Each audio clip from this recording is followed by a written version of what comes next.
보살님, 혹시 제사상에 올린 그 마늘 한쪽이 조상님 눈을 찌르는 체루탄이 되고 정성껏 고른 그 복숭아가 조상님을 내쫓는 전기 충격기가 된다면 믿으시겠습니까? 물론 우리 보살님께서 그런 마음으로 올리셨을 리가 없지요. 누구보다 가족을 위하고 조상님을 공경하는 그 마음을 제가 어찌 모르겠습니까? 하지만 제가 아주 무섭고도 억울한 말씀을 드려야겠습니다. 우리가 정성을 다해 차린 그 제사상이 사실은 조상님을 위한 밥상이 아니라 조상님이 내쫓고 가문의 운을 막는 독상이 되고 있을지도 모릅니다. 산 사람의 기준과 돌아가신 조상님의 기준은 다르기 때문입니다. 심지어 고인께서 살아생전 그토록 좋아하시던 음식이 이제는 영혼의 독이 될 수도 있다는 사실을 아셔야 합니다. 이게 대체 무슨 소리인가 싶으시죠? 오늘 저와 함께 조상님께 죄송했던 이 작은 실수들을 바로잡고 우리 가문의 3대 대운을 여는 진짜 지혜를 꼭 얻어가십시오. 수많은 음식들 가운데 우리가 가장 먼저 살펴봐야 할 것이 있습니다. 바로 가장 흔하게 그리고 아무 의심 없이 올리는 과일입니다. 3대 대운을 여는 그 첫 번째 법칙은 바로 제사상에 절대 복숭아를 올려서는 안 된다는 것입니다. 그리고 키위나 자두처럼 솜털이 보송보송한 과일 또한 마찬가지입니다. 왜일까요? 보살님, 이것은 단순히 맛의 문제가 아니라 영적인 원리의 문제입니다. 조상님들은 음의 기운을 가진 영적인 존재이십니다. 그런데 복숭아는 정반대로 귀신을 쫓아내는 가장 강력한 양의 기운을 가진 나무, 즉 축기목이라 불립니다.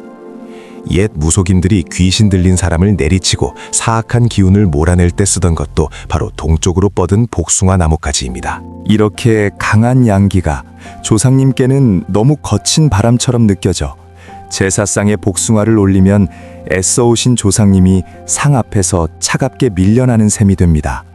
마치 문 앞까지 오셨다가 문이 턱하고 닫혀 더 이상 들어오지 못하시는 것과 같습니다.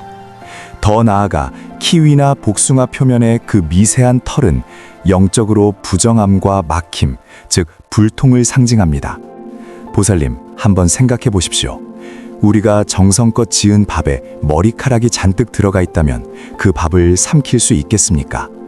털 있는 과일은 조상님께 올리는 음식이면서도 그 거친 기운 때문에 목에 걸리는 가시덤불처럼 느껴집니다. 조상님의 목이 막혀 한과 슬픔을 시원하게 풀어드리지 못하고 답답함만 남게 되지요. 이렇게 풀리지 못한 막힌 기운은 제자리에서 흘러가지 못하고 결국 자손에게 돌아와 우리 아이들의 앞길까지 답답하게 만드는 기운으로 나타날 수 있습니다. 제가 이렇게 말씀드리면 아이고 스님, 그래도 아버지가 생전에 복숭아를 참 좋아하셨는데요 하고 떠올리시는 분도 계실 겁니다. 그 마음은 참으로 귀하지만 산 사람의 입맛과 기억만 보고 올리다 보면 오히려 조상님을 괴롭게 하는 불효가 될 수 있습니다. 산 사람의 기준과 돌아가신 분의 기준은 이처럼 다릅니다. 보살님, 이것은 제가 지어낸 이야기가 아닙니다. 오래전부터 내려온 우리 조상들의 지혜입니다. 우리 민속학에서도 복숭아 나무를 도목이라 해서 귀신을 쫓는 나무, 곧 축기목으로 설명합니다. 그래서 한국 재래 음식 민속에서도 복숭아를 영혼을 쫓는 양기를 가진 것으로 보고 제사상에는 되도록 올리지 않는 전통이 이어져 왔습니다. 그렇다면 어떤 과일을 올려야 합니까? 먼저 보살님들께서 마음 편히 올리실 수 있는 과일은 사과, 배, 감처럼 표면이 매끄러운 과일들입니다. 밤과 대추 또한 조상님께서 아주 반갑게 받으시는 좋은 과일입니다. 반대로 복숭아, 키위, 자두처럼 겉에 털이 보송보송한 과일은 제사상에서는 꼭 빼주셔야 합니다. 다음 제사부터는 이 둘을 분명히 나누어 좋은 과일만 상에 올려주십시오. 그것이 바로 막혔던 가문의 운을 트이게 하는 첫걸음입니다. 자, 이제 보살님께서는 제사상에 올릴 과일과 올리지 말아야 할 과일을 명확히 알게 되셨습니다. 이것만으로도 큰 실수를 막으신 겁니다. 다음 제사에는 복숭아, 키위, 자두 같은 털 있는 과일은 빼고 사과, 배, 감, 밤, 대추 위주로 상을 차리시면 됩니다. 하지만 과일은 그저 상에 올리지 않으면 그만입니다. 어쩌면 정말 무서운 것은 우리가 거의 모든 음식에 너무나 당연하게 사용하기에 피할 생각조차 못했던 것 안에 숨어 있을지 모릅니다. 바로 양념입니다. 우리가 무심코 사용하는 마늘, 고춧가루 같은 것들이 만약 복숭아보다 더 지독하게 조상님의 발길을 돌아서게 만든다면 보살님께서는 어찌하시겠습니까? 다음으로 그 두 번째 법칙을 살펴보겠습니다. 두 번째 법칙은 바로 제사 음식에 마늘, 파, 고춧가루와 같은 자극적인 양념과 붉은 팥을 절대 사용해서는 안 된다는 것입니다.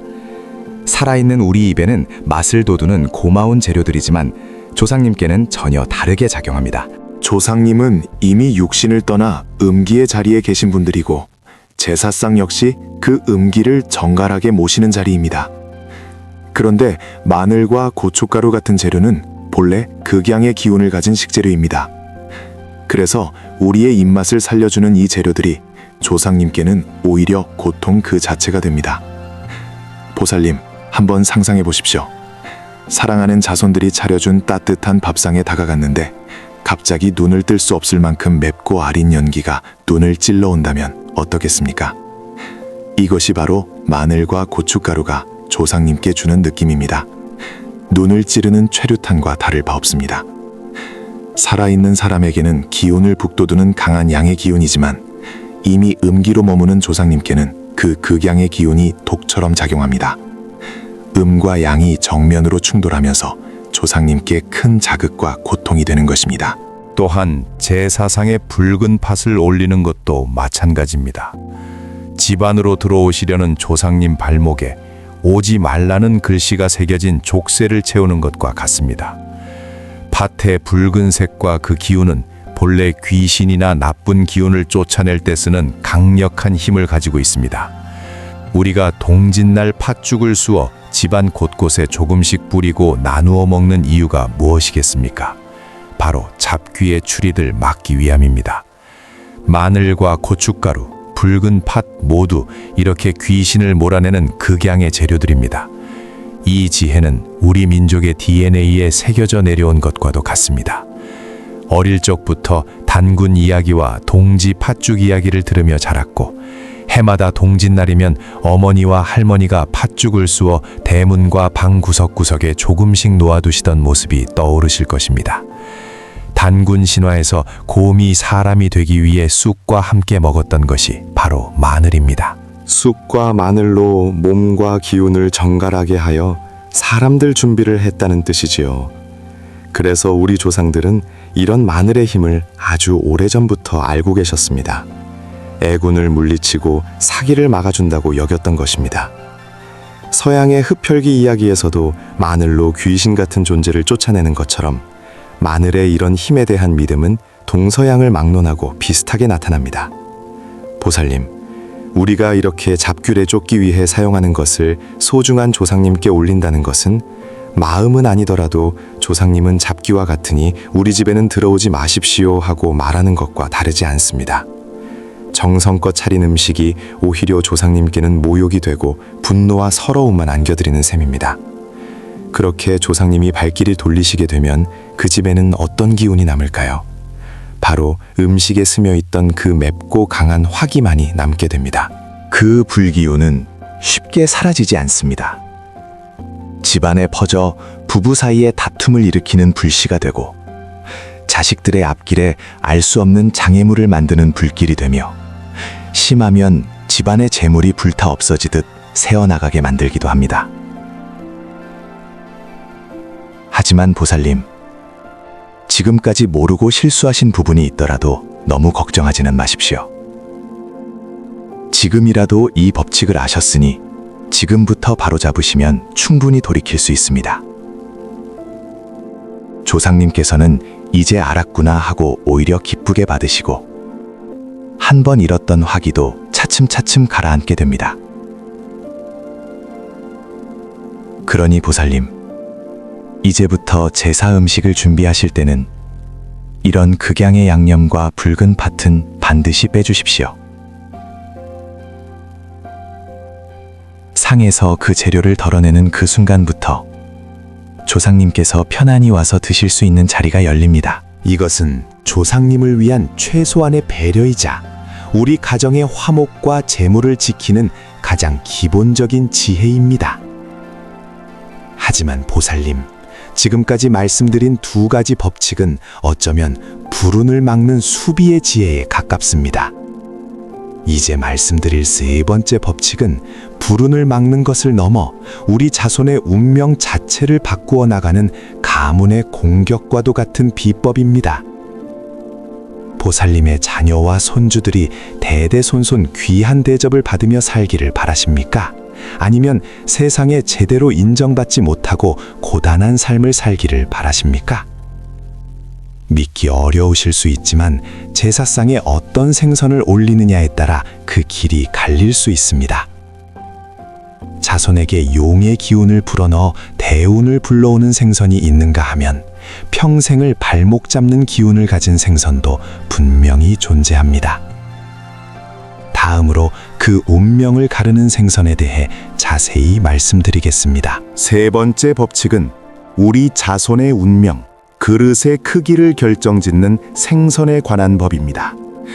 제사상에 올리는 생선은 조상님께 드리는 음식이자 우리 자손의 미래를 향한 축원 그 자체이기 때문입니다. 바로 이름이 치로 끝나는 생선은 절대 올려서는 안 된다는 것입니다.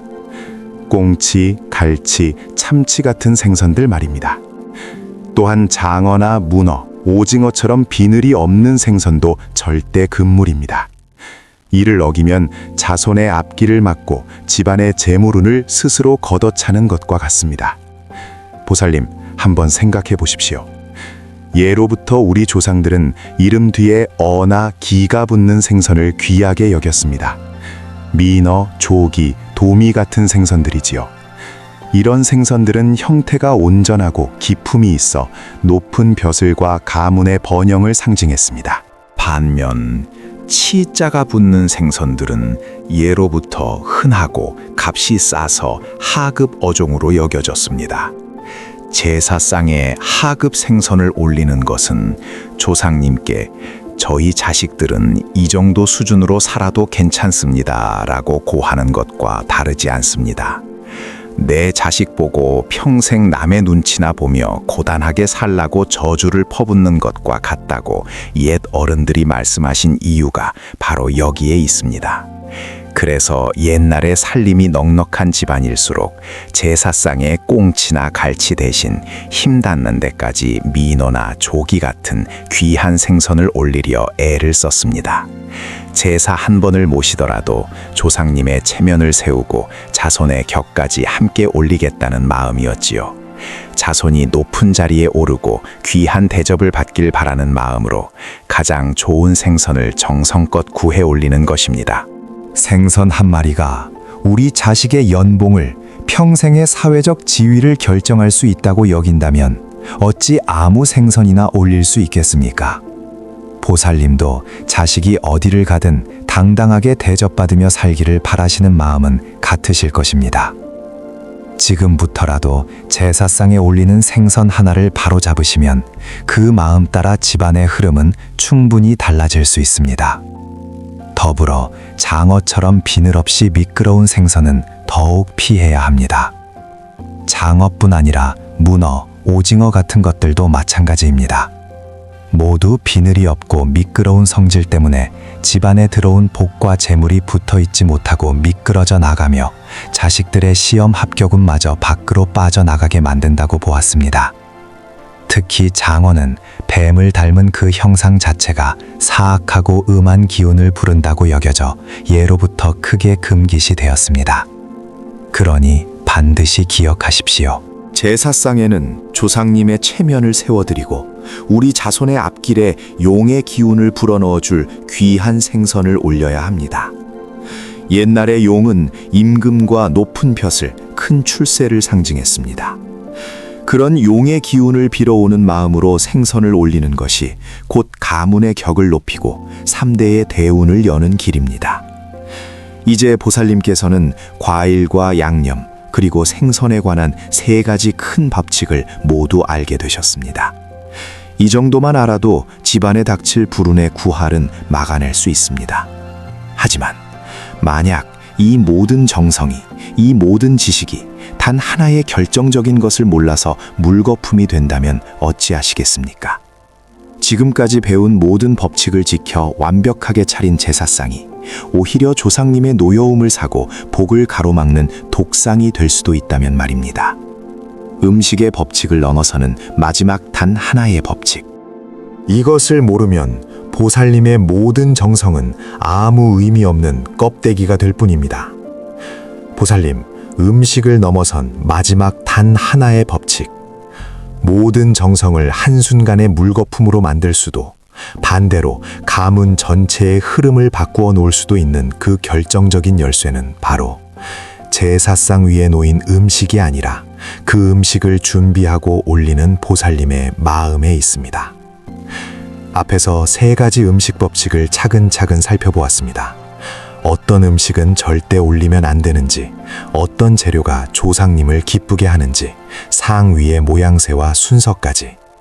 이 3가지는 제사상의 몸이라면 지금 말씀드리는 4번째 마음가짐의 법칙은 그 몸에 숨을 불어넣는 숨과도 같습니다. 몸이 아무리 튼튼해도 숨이 막히면 쓰러지듯이 음식이 아무리 완벽해도 마음이 어그러지면 그 정성은 제 역할을 다하지 못합니다. 그래서 보살님, 제사를 준비하시면서 이런 마음이 드실 때가 있지요. 아이고, 또 제사야. 몸도 아픈데 언제 다 차리나. 나는 늘 이렇게 고생하는데 형제들은 도와주지도 않고 말만 많네. 이렇게 속으로 불평하며 반찬을 놓고 그 불만이 그대로 얼굴과 말투에 드러난 채 제사상 앞에 앉게 되면 앞에서 3가지 법칙을 아무리 완벽하게 지켜 산의 진미를 차려냈더라도 그 정성이 흐려집니다. 제사상 앞에서 자식들끼리 돈 문제, 유산 문제로 얼굴을 붉히며 다투는 것은 그동안 쌓아올린 정성 위에 스스로 독을 끼얹는 가장 무서운 금기입니다. 조상은 나무의 뿌리요, 자손은 그 나무에 달린 열매와 같습니다. 뿌리에다가 독극물을 들이부으면서 열매가 달콤하기를 바랄 수는 없는 노릇이지요. 제삿날의 불평과 다툼은 바로 그 뿌리에 독을 붓는 일입니다. 왜 이렇게 마음을 강조드릴까요? 국립민속박물관에서 전통 제사 예절을 설명하는 글을 보면 제사는 마치 살아계실 때처럼 극진한 정성으로 모시는 것이라고 되어 있습니다.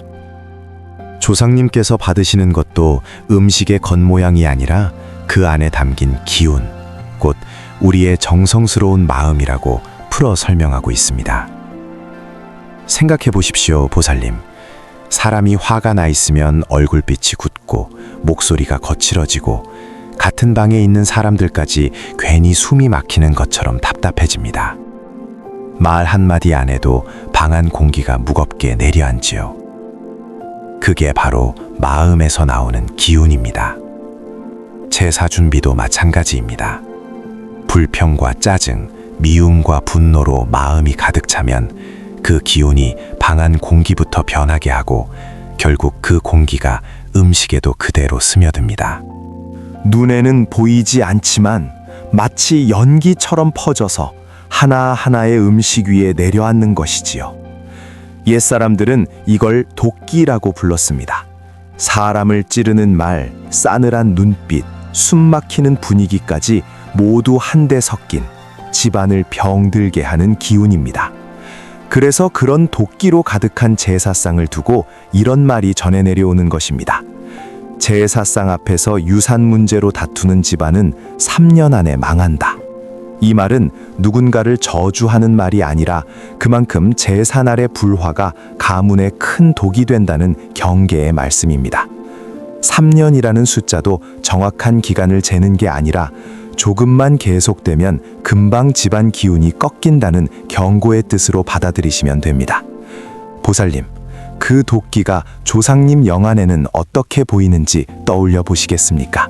우리가 애써 고른 값비싼 과일과 생선이 시커먼 연기를 내뿜으며 금세 상해버리는 것처럼 보입니다.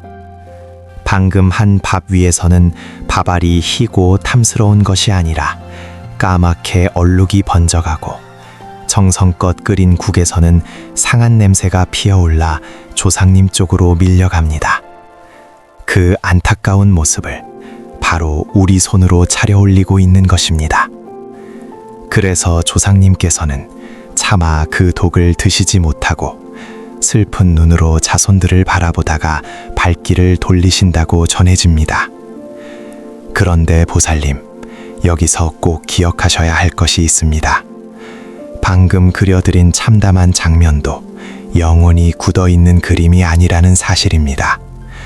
지금 이 순간 보살님께서 내가 이 마음을 바로잡아야겠구나 하고 마음을 돌이키시는 그때부터 조상님 눈에 비치는 상의 모습은 전혀 다른 그림이 됩니다. 마음이 부드러워지면 먼저 방안 공기가 달라집니다.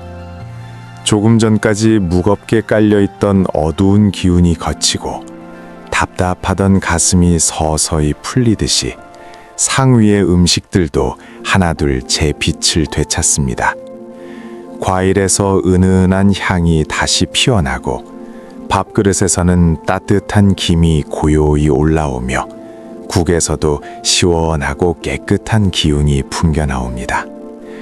조상님 얼굴에도 미소가 번지고 그래 우리 자손이 마음을 고쳐먹었구나 하고 안도하십니다.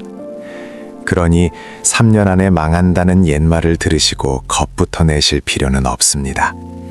그 말의 진짜 뜻은 단 하나입니다. 제사상 앞에서만은 서로 미워하지 말고 마음을 다잡으라. 그러면 독이는 걷히고 복이 다시 흐른다. 지금 이 영상을 보며 나도 모르게 불평을 많이 했구나. 이제부터라도 바로잡아야지 하고 결심하시는 그 순간부터 보살님 댁 제사상에 맺혀있던 어두운 기운은 서서히 풀리기 시작합니다. 지금부터 바꾸시면 결코 늦지 않습니다. 이제 가장 큰 희망을 말씀드려야겠지요. 가문의 운을 여는 최고의 제사 음식은 비싼 재료로 만든 산해진미가 아니라 바로 가족 간의 화목과 감사하는 마음 그 자체라는 뜻입니다. 음식은 그 마음을 담는 그릇일 뿐입니다. 그래서 제사 준비를 하다가 작은 음식 실수를 하셨더라도 그 순간에 어떤 마음을 품느냐가 훨씬 더 중요합니다.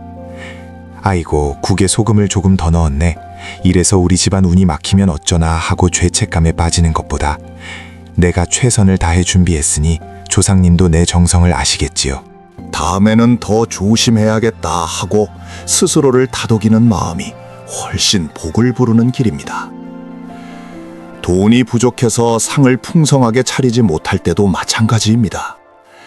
내가 이것밖에 못 올리는구나 하며 스스로를 탓하기보다 이 형편 속에서도 조상님을 잊지 않고 모실 수 있게 해주셔서 감사합니다. 비록 소박하지만 마음만은 가득 담았습니다 하고 감사의 마음으로 절을 올리는 것이 조상님께는 무엇보다 귀하게 느껴집니다. 몸이 아파서 예전처럼 밤새 부침개를 부치고 여러 가지 반찬을 만들지 못하는 날도 있을 수 있습니다. 그럴 때는 내가 병들어서 제사도 제대로 못 지내네 하고 자책하지 마시고 준비할 수 있는 만큼만 간소하게 차리되 조상님, 제가 몸이 아파 이만큼만 준비했습니다. 그래도 마음은 언제나 같으니 우리 가족 지켜주십시오 하고 솔직하게 말씀 올리면 됩니다. 조상님께서는 그 진심을 모르실 리가 없습니다.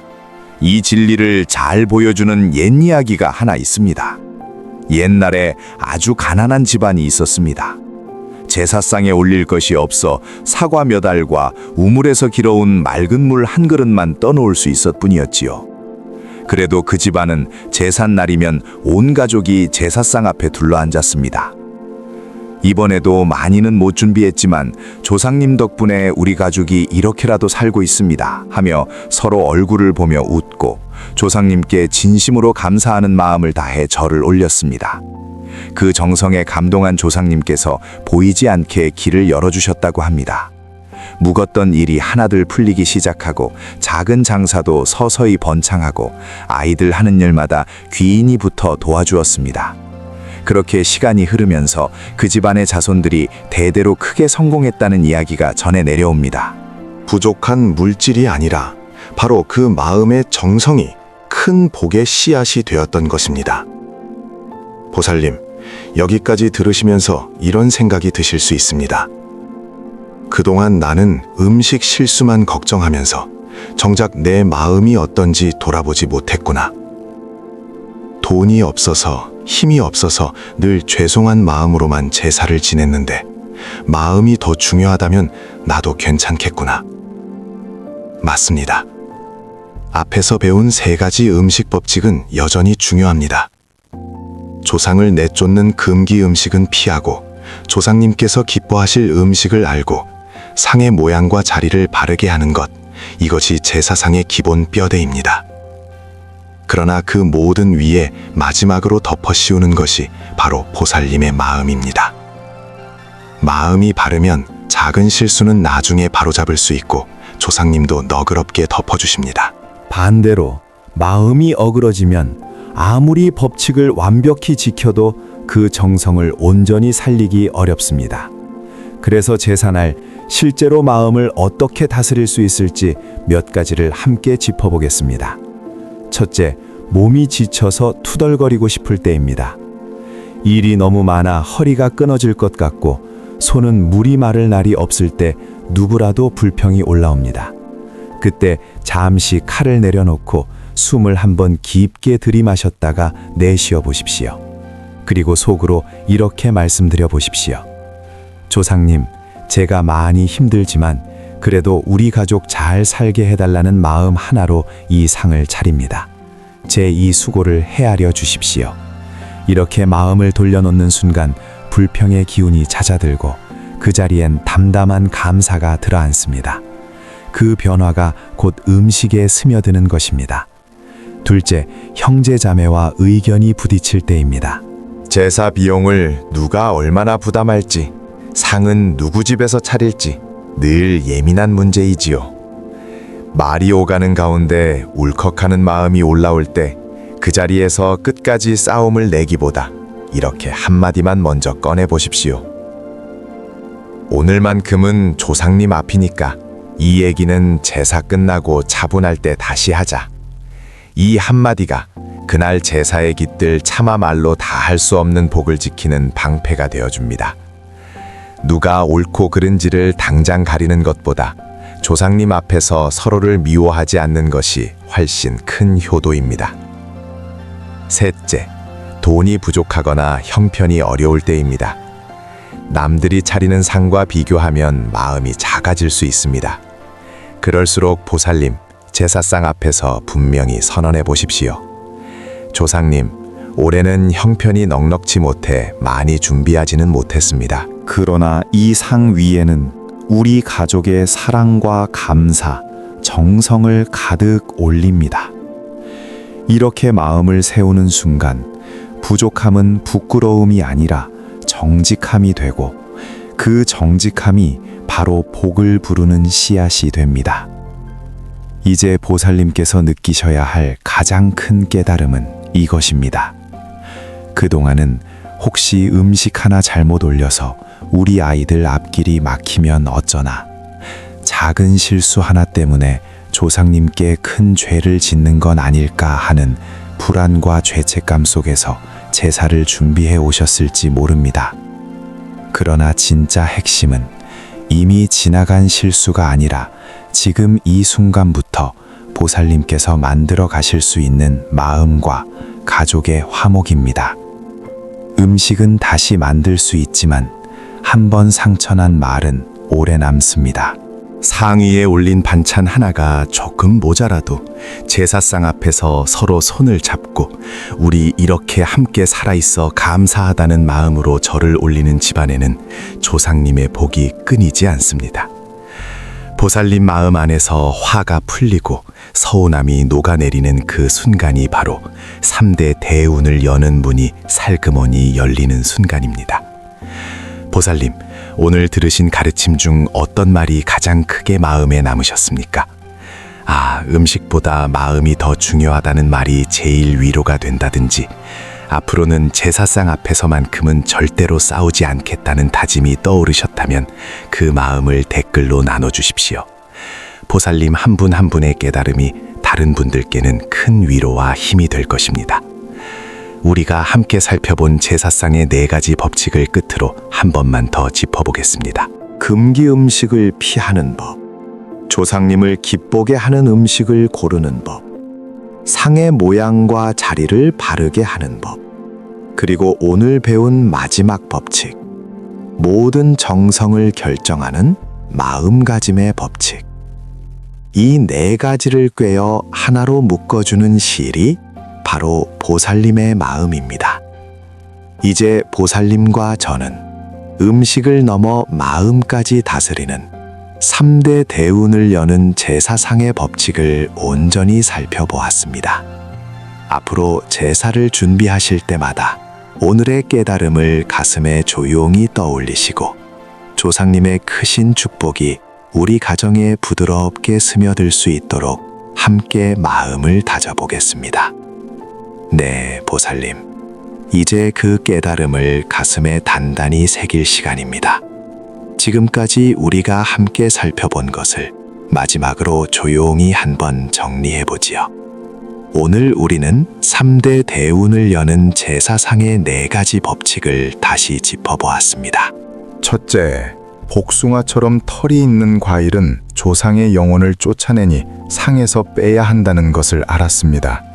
둘째, 마늘과 고춧가루, 붉은 팥 같은 자극적인 재료는 조상님께 고통을 드릴 수 있으니 제사 음식에서는 멀리 해야 한다는 것을 배웠습니다. 셋째, 치자로 끝나는 생선이나 비늘이 없는 생선은 부정함을 품고 있어 올리지 않는 것이 법도에 맞습니다. 넷째, 이 모든 음식보다 더 중요한 것은 제사를 준비하는 우리 마음에서 다툼과 불평을 걷어내야 한다는 가르침이었습니다. 겉으로 보면 그저 음식에 대한 규칙처럼 보이지만 잘 들여다보면 이 4가지 법칙은 모두 같은 곳을 가리킵니다. 조상님이 편안히 앉으실 자리를 깨끗이 마련해 드리라는 뜻입니다. 복숭아 같은 털 있는 과일을 빼는 것은 상 위에 붙은 먼지와 거친 가시를 털어내는 일과 같습니다. 상위가 까슬까슬하면 우리도 선대기 꺼려지듯 조상님께도 편안한 자리를 만들어 드리자는 마음입니다. 마늘과 고춧가루, 붉은 팥을 피하는 것은 조상님 입에 매운 연기와 가시를 넣지 않겠다는 다짐입니다. 우리도 목에 가시 걸린 밥은 아무리 귀한 쌀이라도 넘기기 어렵지요. 부정한 생선을 멀리하는 것은 맑은 물에 흙 한 숟갈이라도 섞지 않으려는 마음과 같습니다. 제사상 한 모퉁이에라도 탁한 기운이 스며들지 않게 지키겠다는 약속입니다. 그리고 마지막 4번째 법칙은 상위의 음식보다 상 앞에 앉은 우리 얼굴을 먼저 살피라는 가르침입니다. 준비하는 내내 서로 나를 세우고 불평하면 아무리 귀한 음식도 이미 맛이 달아나 버립니다. 이렇게 보면 4가지 법칙은 모두 조상님을 편안히 가족을 화목하게 모시라는 한마디로 모아집니다. 그래서 제사상을 차릴 때는 무엇을 얼마나 올렸는지보다 상 주변에 모인 우리 식구들 마음이 얼마나 따뜻한지를 먼저 살펴보셔야 합니다. 진짜 제사상은 밥상이 아니라 그 밥상 주변에 모인 가족의 마음입니다. 옛 어른들은 이렇게 말씀하셨습니다. 제사는 산 사람 입맛대로 차리는 파티가 아닙니다. 죽은 자의 법도를 따라야 하는 엄숙한 의식입니다. 보살님, 제사상을 올리실 때마다 이 말씀을 한 번씩 떠올려 보십시오. 그러면 자연스레 내 입맛보다 조상님의 법도를 먼저 생각하게 됩니다. 조상님께서는 우리 집 냉장고에 무엇이 들었는지, 우리 지갑이 얼마나 두꺼운지를 보시는 것이 아닙니다. 그래서 제사상은 비싸고 화려할수록 좋은 것이 아닙니다. 값비싼 재료를 가득 올려도 그 앞에서 서로 눈치를 보고 마음속으로 불만에 삼키고 있다면 그 상은 이미 조상님의 상이 아니라 산 사람 체면을 위한 상이 되고 맙니다. 반대로 살림이 조금 넉넉지 못하더라도 가족이 서로를 아끼고 사랑하는 마음으로 차린 맑은 정화수 한 그릇은 조상님께서 몇천 배, 몇만 배 더 귀하게 받으십니다. 그 화목한 마음이 바로 복을 불러들이는 그릇이 되기 때문입니다. 혹시 지난날의 실수에 마음이 무거우신가요? 내가 나름 정성껏 차렸는데 혹시 잘못 올려서 조상님께 신뢰한 건 아닐까? 아이들 앞길이 막힌 것이 혹시 내 제사가 서툴러서 그런 건 아닐까? 이렇게 스스로를 탓하시는 마음이 드실 수 있습니다. 괜찮습니다, 보살님. 모르고 지은 잘못은 큰 허물이 되지 않습니다. 중요한 것은 알게 된 지금부터입니다. 오늘 이 귀한 지혜를 마음에 새기셨으니 이제부터 법칙을 지키며 바로 잡으면 됩니다. 그때부터 가문의 길은 분명히 한결 더 밝아질 수 있습니다. 자, 이제 저와 함께 짧게 한마디만 마음속으로 따라해 보십시오. 정성으로 모시겠습니다. 한 번 더, 이번에는 조금 길게 다짐해 보겠습니다. 나는 이제부터 정성스러운 마음으로 조상님을 모시고 우리 가정에 내릴 3대의 대운을 온전히 받겠습니다. 이렇게 마음속에서 또렷이 새기시는 이 한마디 한마디가 우리 가정을 일으킬 가장 강력한 힘이 됩니다. 오늘 나눈 이 지혜가 보살님 가정의 큰 등불이 되기를 진심으로 발언합니다. 앞으로도 조상님을 바르게 모시고 우리 가족의 복을 지키는 이런 이야기를 함께 나누고 싶으시다면 구독과 좋아요로 마음을 표현해 주십시오. 알림 설정까지 해두시면 보살님과 제가 함께 복덕의 등불을 오래도록 밝혀나갈 수 있을 것입니다. 성불하십시오.